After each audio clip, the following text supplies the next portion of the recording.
سوالی بن کے آتے ہیں، مرادیں لے کے جاتے ہیں، یہ وہ در ہے جہاں بگڑے مقدر جگمگاتے ہیں۔ یہ وہ در ہے جہاں بگڑے مقدر جگمگاتے ہیں۔ اور فدا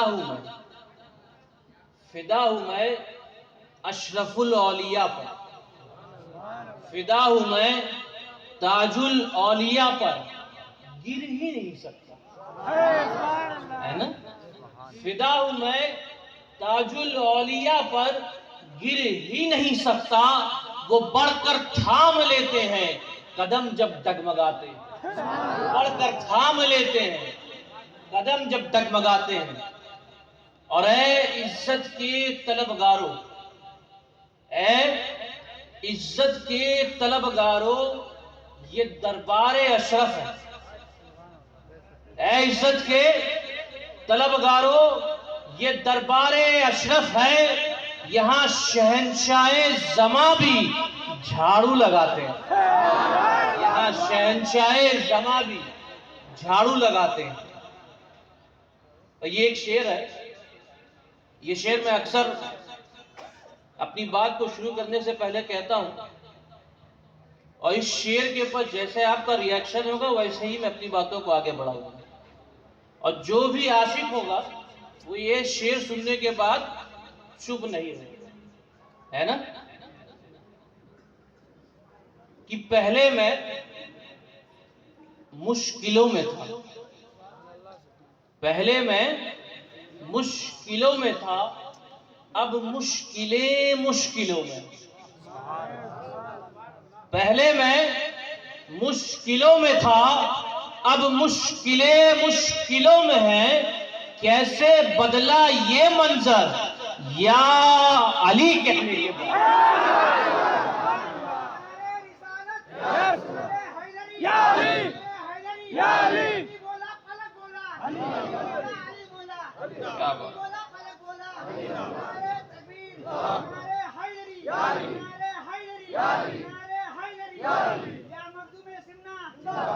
ماشاءاللہ۔ پہلے میں مشکلوں میں تھا، اب مشکلوں میں ہے، کیسے بدلا یہ منظر یا علی کہنے کے بعد۔ ہم سب کون ہیں؟ ہم سب اہل سنت والجماعت ہیں، اور ہر سنی علی والا ہے۔ ارے ہم علی والے ہیں، خدا کی قسم بڑے نصیب والے ہیں، خدا کی قسم بڑے نصیب والے ہیں۔ بہرحال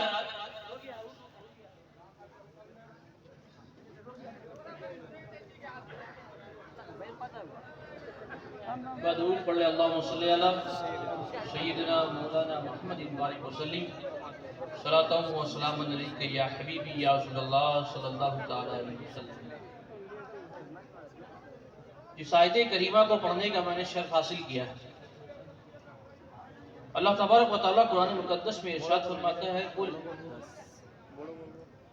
قل انما انا بشر مثلکم، کیا میرے محبوب تم ان سے کہہ دو کہ تم ان کے مثل ہو۔ کیونکہ میں نے آپ کو یہ بتایا کہ ہم اہل سنت والجماعت والے ہیں، اور ایک طالب علم کی حیثیت سے آپ کے سامنے حاضر ہوا ہوں، تو آپ جان لیجئے کہ یہ اہل سنت والجماعت ہے کیا، ہمارا عقیدہ ہے کیا۔ ہم ڈنکے کی چوٹ پہ کہتے ہیں ہم سنی ہیں، ہے نا؟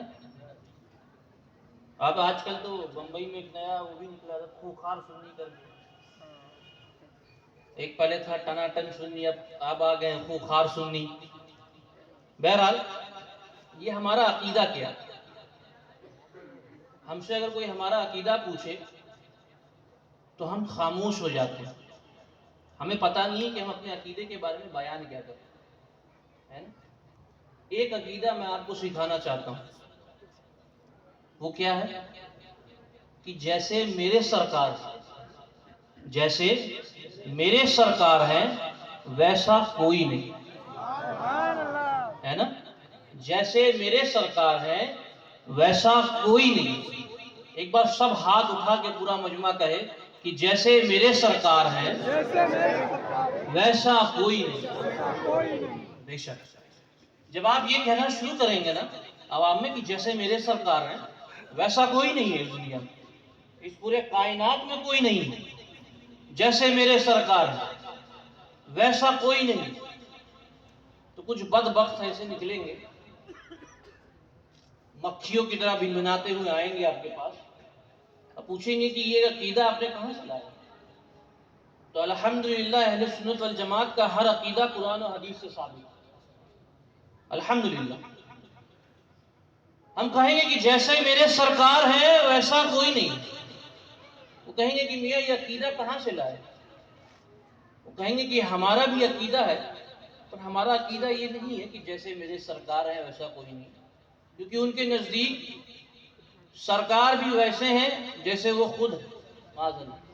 وہ کہیں گے کہ ہماری بھی دو آنکھیں ہیں, حضور کی بھی دو آنکھیں ہیں, حضور بھی دیکھتے ہیں ہم بھی دیکھتے ہیں, حضور کے دو ہاتھ ہیں ہمارے بھی دو ہاتھ ہیں, حضور چلتے ہیں ہم چلتے ہیں, حضور کھاتے ہیں ہم کھاتے ہیں. ان سے پوچھو کہ تمہارا عقیدہ کہاں سے آیا؟ تو کہیں کہ بھائی بڑے فخر سے کہیں گے کہ بھائی ہمارا عقیدہ تو قرآن سے ثابت ہے. اور کہیں گے ان سے پوچھیے کہ عقیدہ کہاں سے ہے, تو قرآن کی آیت تلاوت کریں گے. وہ فرمائیں گے کہ اللہ تبارک و تعالیٰ نے قرآن مقدس میں ارشاد فرمایا قُلْ إِنَّمَا أَنَا بَشْرٌ مِثْلُكُمْ, کہ میرے محبوب تم ان تمام لوگوں سے کہہ دو کہ تم ان کی طرح ہو.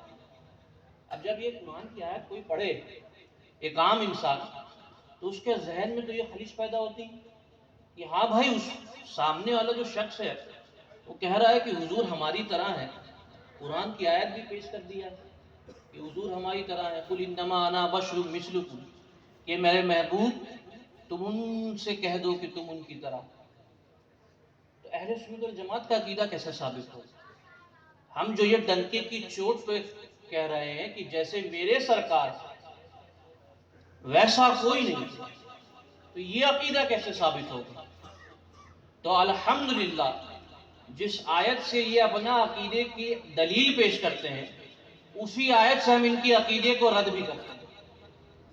مزہ تو تبھی ہے جو آیت وہ استعمال کریں اسی آیت سے ان کی بات کو کاٹ دیں, ہے نا. اب اس آیت کی تھوڑی تشریح میں آئی. حافظ ابن کثیر, یہ ہمارے امام نہیں, یہ غیر مقلدوں کے امام ہیں.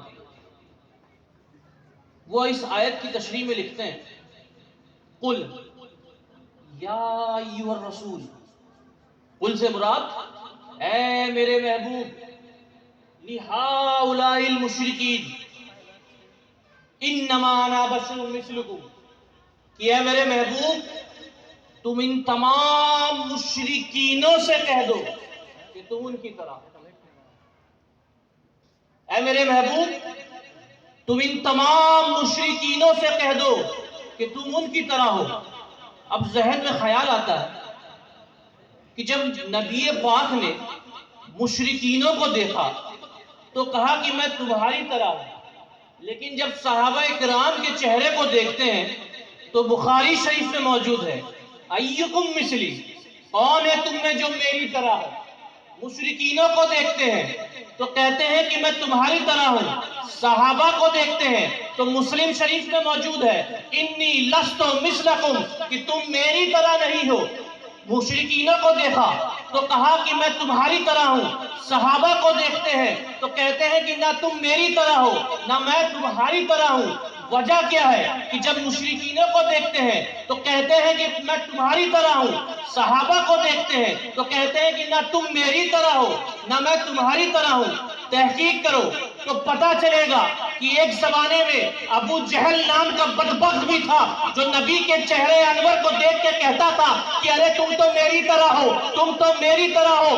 سن لو, آج تک ابو جہل کی اولادیں یہ کہہ رہی ہے کہ حضور ہماری طرح ہے, اور ہم صحابہ کے ماننے والے کل سے لے کے آج تک اور آج سے لے کے قیامت تک یہی کہتے رہیں گے کہ جیسے میرے سرکار ویسا کوئی نہیں, جیسے میرے سرکار ویسا کوئی نہیں.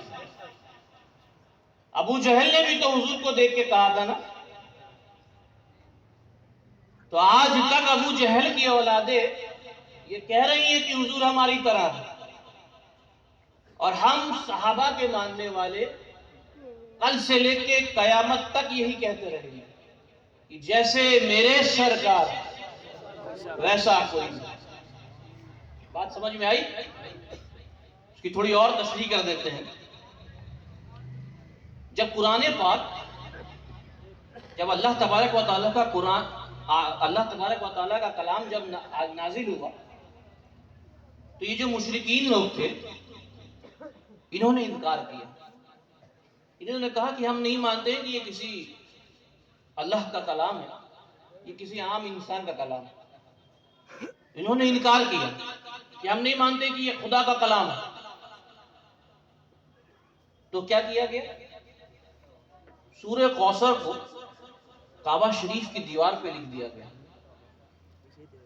اور ان مشرکینوں سے کہا گیا کہ اے مشرکینوں، اگر تم کہتے ہو یہ کسی عام انسان کا کلام ہے تو اس آیت کے مثل کوئی دوسری آیت لا کر دکھاؤ۔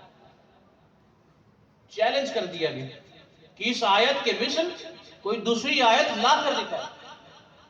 تمام ادیب، تمام اہل زبان، تمام شاعر رات و دن ایک کر دیے، لیکن اس آیت کے مقابل کوئی آیت لا نہ سکے۔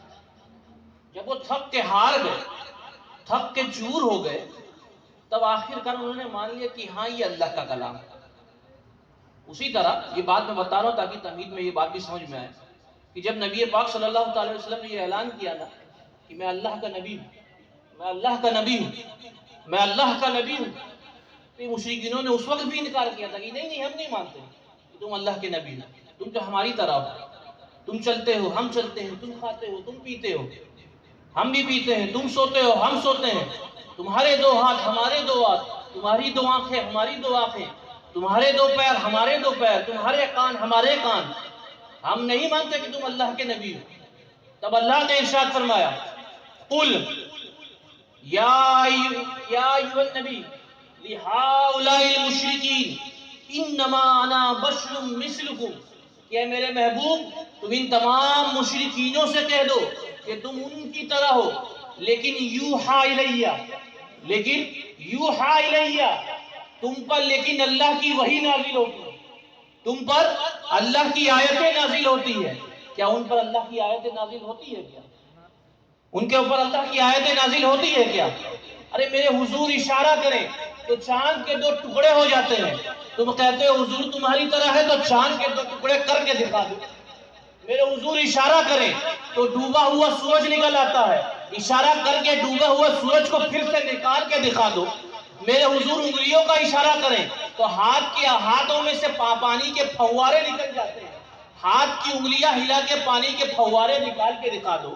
میرے حضور اپنا لعاب دہن کسی اندھے کی آنکھ میں ڈالے تو اندھا دیکھنے لگ جاتا ہے، کسی اندھے کو دیکھنے کی قوت عطا کر کے دکھا دو۔ میرے حضور اگر اپنا لعاب دہن کسی گونگے کی زبان پہ رکھ دیں تو گونگا بولنا شروع کر دیتا ہے، گونگے کو بولنے کی طاقت عطا کر کے دکھا دو۔ میرے حضور اگر اپنا لعاب دہن 4 لوگ کی ہانڈی میں ڈالے تو اس سے 1000 لوگ کھانا کھاتے ہیں، 4 کا کھانا 1000 کو کھلا کے دکھا دو۔